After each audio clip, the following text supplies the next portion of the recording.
Hey, feeling good, like I should. When in dark, I walk around the neighborhood, feeling blessed. All right, let's check and see how you did on the homework. We've got three different numbers here, and our job is to find the cube root of those numbers.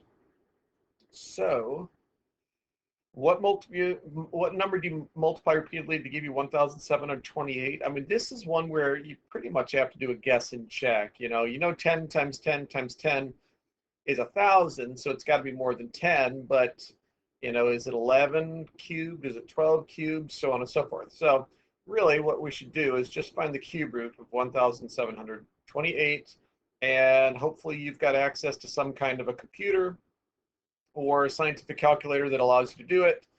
Let's take cube root button here, 1728, and you get 12 as the answer.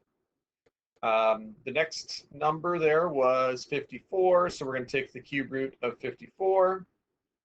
You get 3.7797, probably round that to 3.8, which is what we've got there, or 3.78. And then 0.125, 0.12, oh wait, no, I suppose I've got to, we'll clear out of there. Take the cube root of 0.125, and you get 0.5. So the rules for whether or not these are rational or irrational are the same, Let me just go ahead and write this. Cube root of 54, cube root of 0.125. If it gives you a terminating or repeating decimal, it's going to be rational. So 12 is a rational number, 5/10 is a rational number. But this gave us a decimal number that kept going on and on and on, and we just had to round it off. So that's what makes this an irrational number. All right, so given the volume of a certain cube is 125 cubic inches, find the dimensions below. All right, so once again, our volume is 125 cubic inches. So if we know we're working with a cube, we know that all of the faces are exactly the same area, and we know that all the side lengths are exactly the same. So what we need to do is find the cube root of 125, and we get that is 5 inches.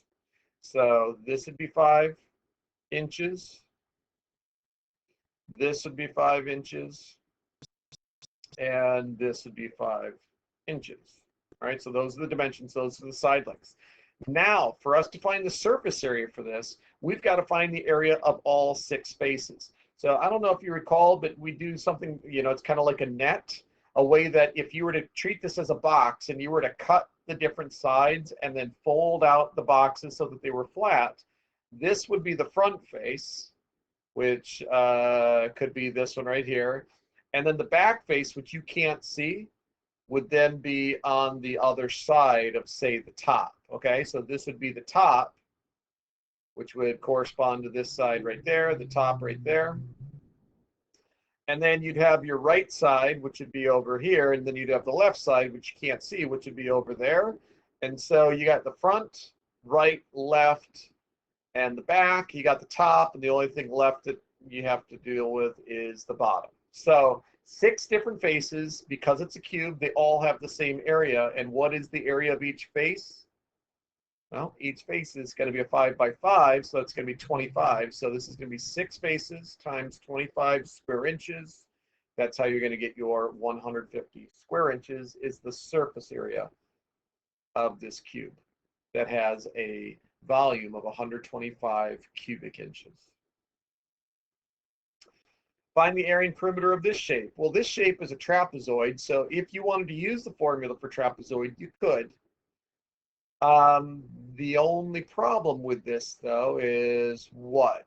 I guess we have all the information we need for the area. It's the perimeter where we need to figure out what that length is right there. You have to use the Pythagorean theorem to figure out what that side length is. So if we know that the height is 7.6 and we know this is 10, then we're going to use Pythagorean theorem here to say that 10 squared, which is 100, plus 7.6 squared, which is, let me go back to this guy, standard 7.6 squared is 5776, so that becomes 157 and 70.76. So 100, no. 100, hey, what's going on here? There we go. So 57.76, that becomes 157.76 is going to be equal to c squared, so c is going to be the square root of that.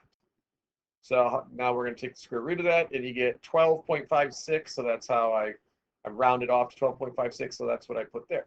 Okay, so we know that this is 21.25, that's 21.25, this is 7.6, so this is 7.6. Pythagorean theorem told us that. So you're going to add up everything around the perimeter for your perimeter, and then the area. Let's go ahead and use the formula for the area of a trapezoid, which says take 1/2 times base 1 plus base 2, nope, times the height. You could have, if you wanted to, you could have just gone and broken them down into the triangle and the rectangle and found the areas of those two parts and added them together. But I'm going to show you how this is going to work exactly the same. I know you've seen it before, but let's just go ahead and do it. So this is going to be 21.25, 31.25, plus 21.25 is, what is that, 52.5 times 1/2 times 7.6. So I'm going to choose to take half of 7.6, which is 3.8, and then multiply that times 52.5. And let's see on the calculator if we don't get the same answer as that. So 3.8 times 52.5, 199.5. So whether you chose to use the formula for the area of a trapezoid, or you broke it down into a triangle and a rectangle and then added those two areas together, either way works just fine. All right, each number below is, we need to change them to their equivalent fraction. So the terminating decimals are easy because you just identify the place that it terminates in. 72/100 simplifies down to 18/25. Did it say to simplify? I don't think it really said to simplify the fractions, so you could have had either one of those. 72 repeated, remember the pattern of writing 72/99, so that becomes 8/11 if you simplified it. 175 thousandths, it's terminating in the thousands place, so simplify it if you can. And then 3 digits repeating, so 999 on the bottom. If you want to make sure that these two are correct, take 72 divided by 99 on your calculator, and you'll see that that gives you the 0.72 repeated. Take the 175 and divide it by 999. You'll see that it gives you the 175 repeated over and over again.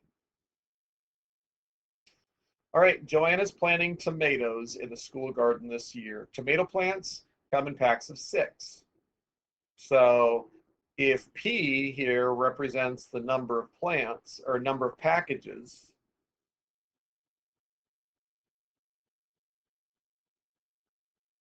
and they're going to be 6 in each pack, then 6P represents how many plants you get in each pack that you purchase. She needs 80, but she's already got 28. So this expression here, or this equation, ends up being the equation that we're going to use to solve the problem. So how many packs will she need? Well, let's take away the 28 that she has. So that means she needs to actually purchase 52 plants. Well, if they come in the packages of 6, what is 52 divided by 6? 8.6. So if she buys 8 packs, she's only going to get 48 tomato plants. So she has to buy a 9th one, which means she's going to have 54, which is fine. You're going to have a couple of extra. She needs 80, but she's going to eventually have 82. Not a problem. She needs to buy 9 packs so that she'll have the 80. And then solving these different problems, solving for y or solving for x. I'll do, how much time do we have? Yeah, we got a little time. All right, so for this one, 3x plus -4 equals 2y plus 9. If I'm going to get y by itself, that's what it means to solve for y. I need to move this 9 out of there. So zero that out, and this becomes -13 plus 3x. And you still have 2 y's. I don't want 2 y's, I want 1 y. So we're going to divide everything here by 2. So 3 divided by 2 is your 1.5 x's. -13 divided by 2 is your -6.5. And then 2 divided by 2 is your 1y. Here, solving for x, I would just do cross multiplication, and you're going to eventually get, let me change the color, it's going to be 6 x's. And 38 times 18 is what? 38 times 18, 684. So now when I take and I divide 684 divided by 6, that's how you're going to get your 114. So x equals 114 is, you're solving for x, right? So you're solving the equation. What does x equal? X equals that. What does y equal? Y equals this quantity here. Here, same idea. If we multiply each side times 7 over 6, then you're going to get x all by itself. So you've solved for x. X is 14. And here, if you're going to solve for y, let me clear everything out. I would probably cross multiply and get 90. Y is equal to 85 times x. Solving for y. Divide each side by 90. That cancels them out. So y is equal to, this simplified fraction is 17 over 18. And so that's how you end up getting that solved for y. All right, that's it. That's the homework. So hopefully you understand how the cube roots work. Proceed to the check for understanding. Do that for me. Do it for yourself. See if you're understanding the basics of how to find cube roots. And there's no lesson today, so there's going to be no homework. We'll pick up with the next lesson tomorrow. So just finish that check for understanding for me so I can see how you're doing with the whole cube root thing. All right, take care. Hey, feeling good, like I should. When in dark, walk around the neighborhood.